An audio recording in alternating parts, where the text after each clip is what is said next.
Welcome to Shanghai Quest, and I'm Michael Chung.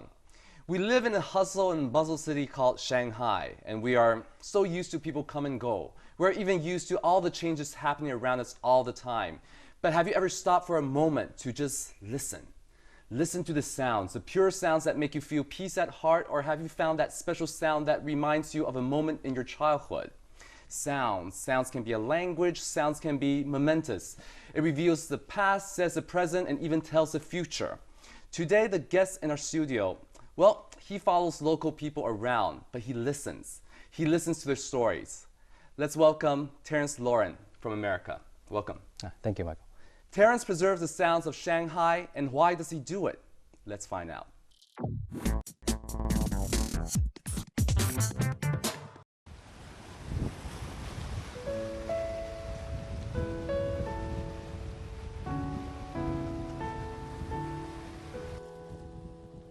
Everything has their own language. Trees have their own language, birds have their own language. And that's the sound that we hear. A city also has its own language, through its life, through its people, and just through everyday noises.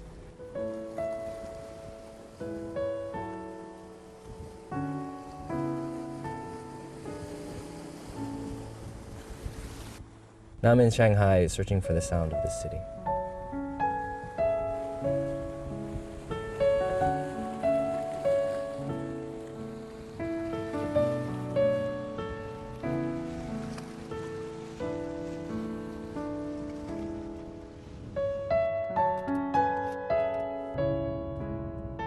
My name is Terence LLoren. I'm 31.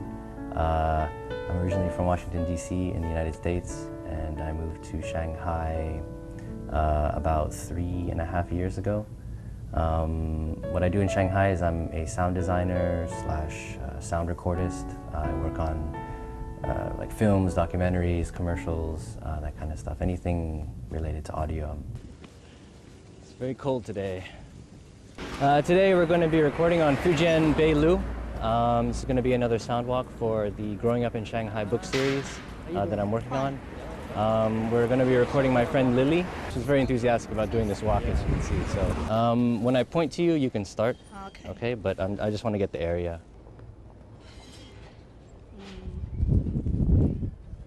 搿只地方呢，是我从小长大的地方。旁边头就是条苏州河，一只桥呢就是老石桥，就是现在的福建北路桥。上海人侪晓得老石桥，小辰光就觉老奇怪，老石桥，跟哪能介奇怪名字呢？人家讲做人老实勿老实，这桥也老实勿老实。后头呢晓得了，这老石桥实际上是闸门的闸。那么搿个90年代以后咯，人家就讲了，讲要治理苏州河。 阿拉觉着好像勿大可能啊！搿一条河浜介长，又黑又臭又龌龊，哪能治理啊？结果后头何里天，交关年数以后何里天听到讲要龙舟赛了讲，阿拉觉着勿可思议哦，勿大可能，哪能搿条河浜还好龙舟赛了？后头没想到还真个龙舟赛了，说明真个是辣盖做眼政府辣盖做眼实事了，辣盖改善我们的居民的一眼条件。虽然搿桥改过了，但是我还是更加欢喜老早子的。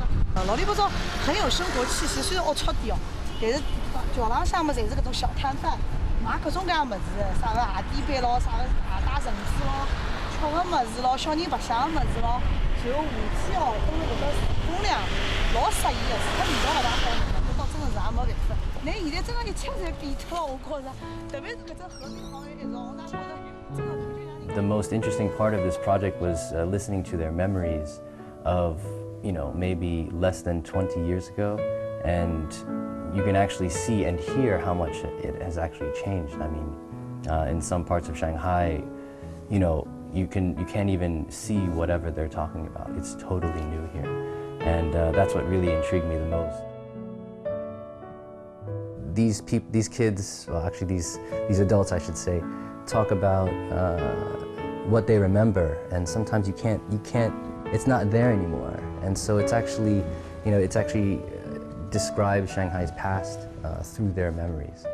And also it serves as a document for future generations. Maybe it's totally changed. Maybe you don't see anything that we recorded with these sound walks. And they could use this as a reference for, maybe in 30 years' time again, it could sound totally different. It could be totally different.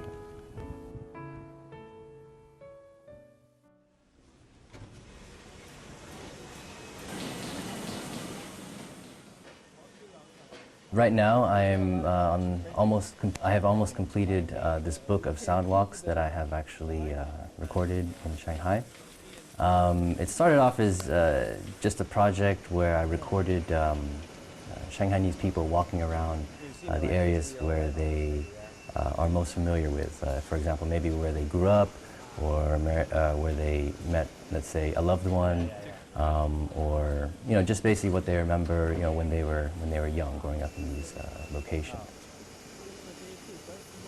Right. This one's bigger.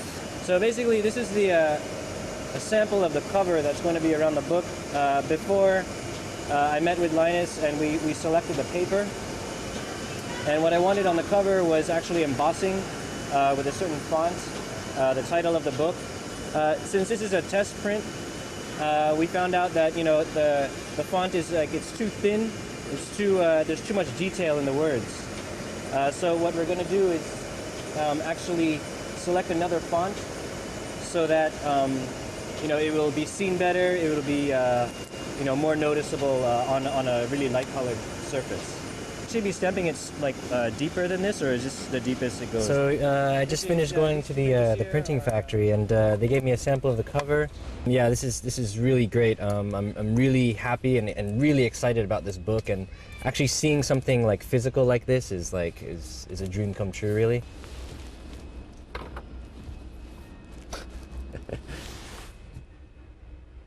That was kind of sloppy, I think.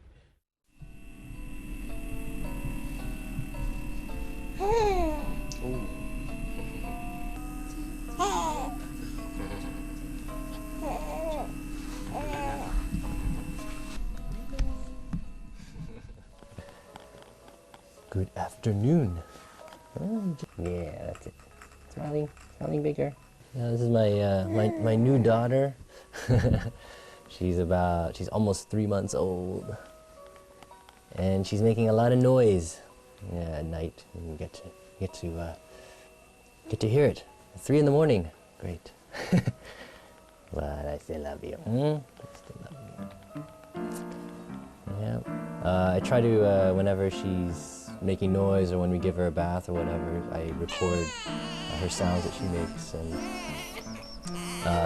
later on I'll play it back for her, and she'll be like, "Oh my God, I can't believe that's how I sounded like." I always wondered how I sounded like when I was a kid, but yeah, I never knew. And now she will.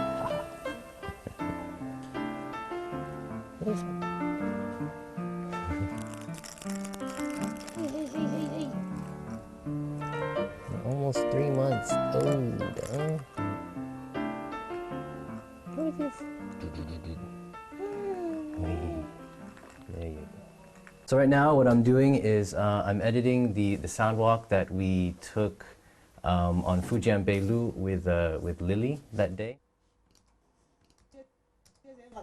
Basically, in the process of the sound walks, what I did was I would take them and then I would sort of edit them, listen for some clicks or pops or some things, and then after I would be done sort of small editing, I would give it to the Shanghainese translator. And then they would translate it into Chinese, and then we do the translation process.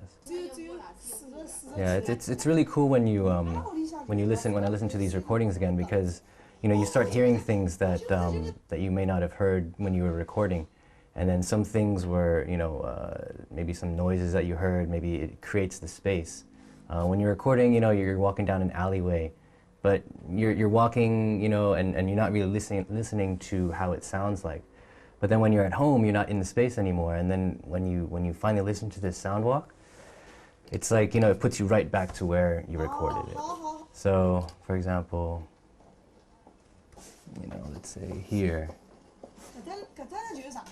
it's kind of cool because, when you were recording it, okay, this is where we were walking down this really narrow alleyway, and you can sort of hear that, the echoes from the voice are very close.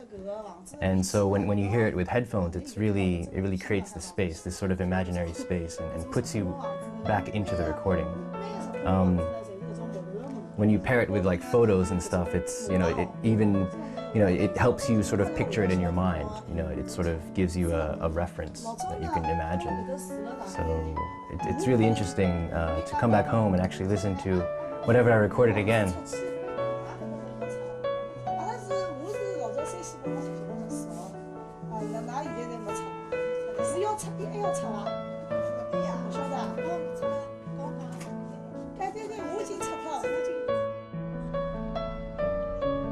I started this sound design business in the beginning of 2009, and what I wanted to do was just to go around Shanghai, see new places, go to new places, go to the most obscure places in Shanghai, and record the sounds there. When I was doing that, I realized, I recorded nature, I recorded street sounds, everyday sounds, and when I did that, I realized that something was missing from this recording, like the biggest part, of a city, the most important part of a city, and it was its people.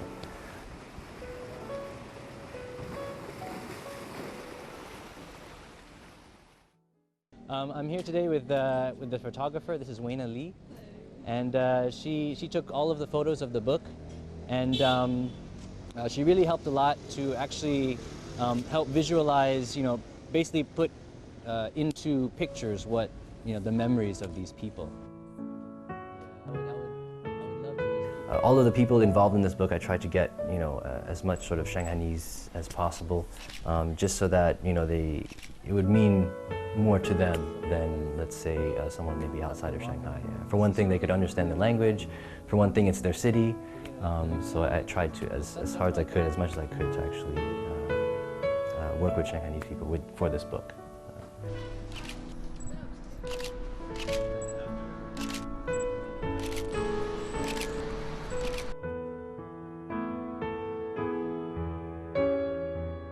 What I hope to get about this project and about this book, about these recordings, is is to bring people closer to Shanghai. I want this book to actually show, how it really is here, how life really is, how it actually sounds. Even if they don't come here, I want to have, a piece of Shanghai in their house, in their hand, when they're reading on the train. I want to bring Shanghai to all different parts of the world.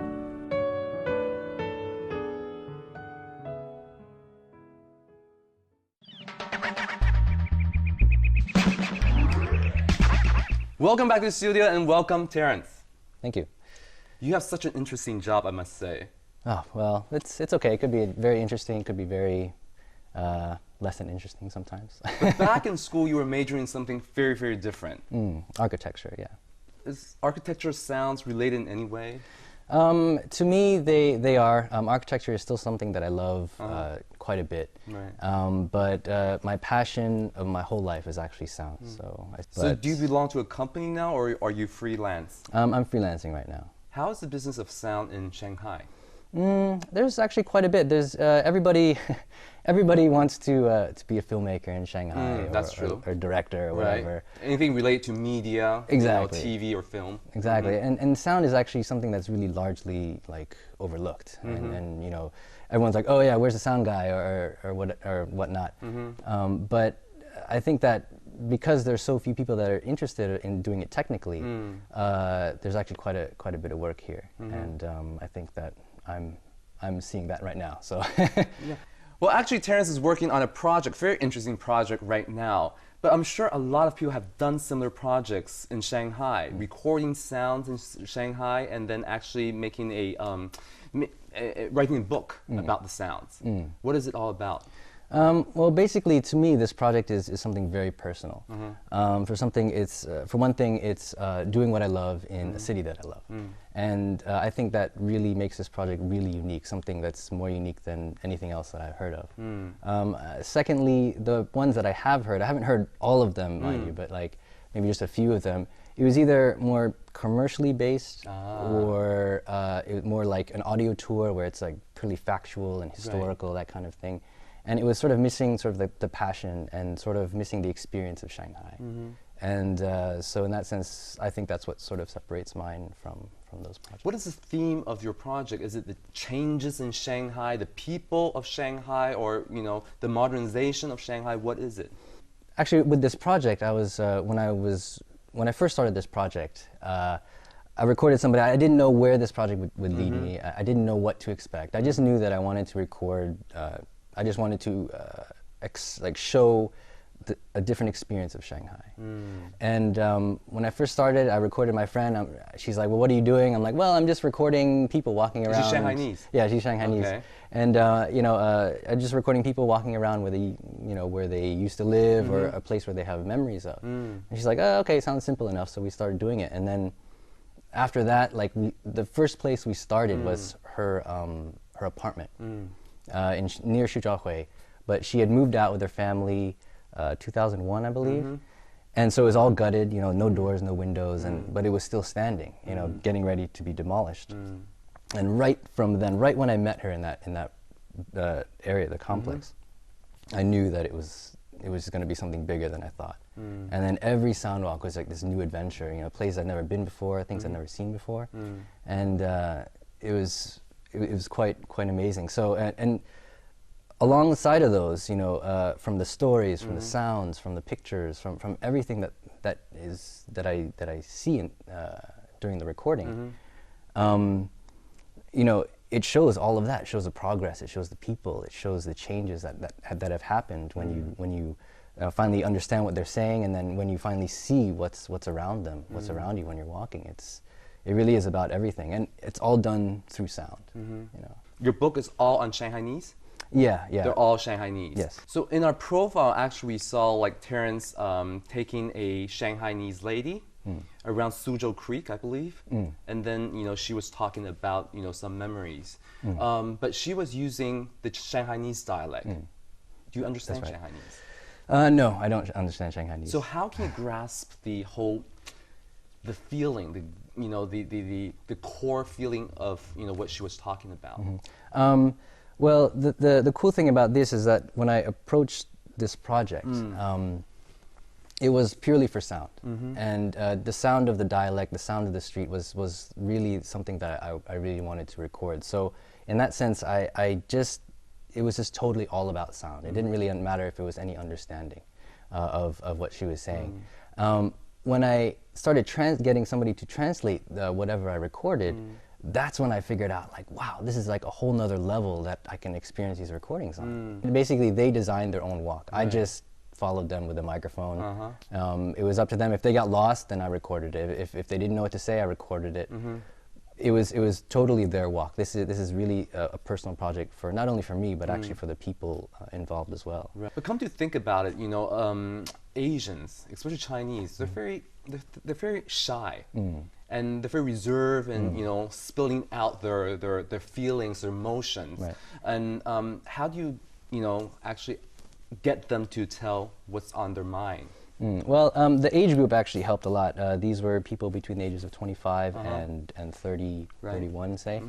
And so they were more sort of mature, and they could talk. And it's funny because every time I start with somebody recording, they're always kind of shy and reserved, and they start saying some things. But then after they walk along the route, that's important. They start spilling everything out. They're like, "Oh, I remember this place. I remember that. I remember this happened here. This is where my friend lived, and everything." So it's sort of it was very important that I was able to be on location when they were talking about their memories, because things they had totally forgotten just came to the surface. People that they knew were actually, sometimes we actually met the people that they knew along the walks, and they didn't even know. And so there was this dialogue, and then it shows that more and more about Shanghai. It shows their connection to where they used to live, or to where they remember. And it was that sort of connection that was really, really amazing to see. How do you publish a book regarding sound? And you're doing it. Yeah. Well, this is actually a copy that's sent to the publisher, or? Yeah, this is basically the first copy of the book. I just got it today, actually. I just met him for lunch. This whole book is totally self-published. Actually, right now on the internet, you can download the sounds for free. Wow. The sounds will be free for download on the internet. But along with this book, you will be getting a DVD with all of the recordings uncompressed, so it's all in WAV files. And also along with the DVD will be an ebook, so you can put it in your, I don't know, your iPhone or whatever, and walk around on these walks, reading the book at the same time listening to them. So, Terence, you're from Washington, D.C.? Washington, D.C., yes. How different are the sounds of Washington, D.C. as opposed to Shanghai? I think it's much more smaller. It's much more small. Like the sounds are not as big as Shanghai. You mean Shanghainese are very loud? No, I'm talking about the in terms of the city itself. Oh, okay, yeah. all right. Maybe a little bit of that too, but yeah, it's definitely like it's more settled in. It's more like, you know, it's not really. It's already been built. You know, a lot of things new buildings are, you know, happening, but you know, not that fast. Here, it's like really like, you know, giant's footsteps. Boom, boom, boom. Everything is, you know, wherever you look, left and right is being built, and it's definitely a bigger sound than any city that I've been in so far. So the next time when we see a guy with long hair, with a boom Could mic, be short, you never know. recording, yeah, and that's Terence. Yeah. Be sure to say hi to him. Thank you so much for joining us today, thanks, Terence. Thanks. Thank you. We'll take a break right now. We'll be right back with Shanghaipedia.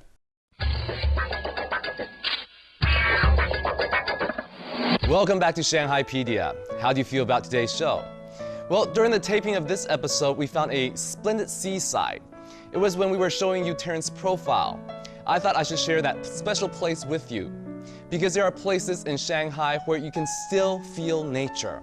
If you're interested in the place where we taped Terence, check out this map. It is near Lingang New City.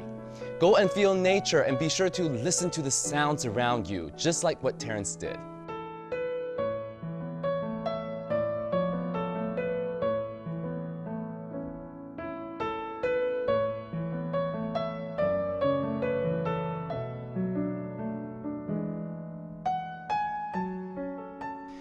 Terence has been recording the city for almost a year now. He followed cars on the streets, talked to people who exercise in the park every morning. He even recorded the sounds of construction sites. If you want to discover these sounds and the stories behind each sound, please log on to Terence's website. Feel Shanghai through the sounds and voices you hear.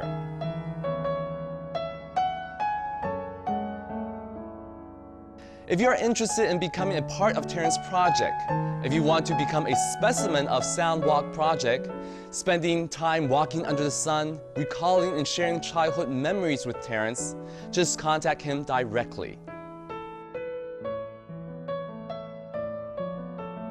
Well, that's all for today's Shanghai Quest. Thank you for being with us. If you want to review past episodes, just go online, /ics.qq.com. Then click Shanghai Quest and simply find the episode you like.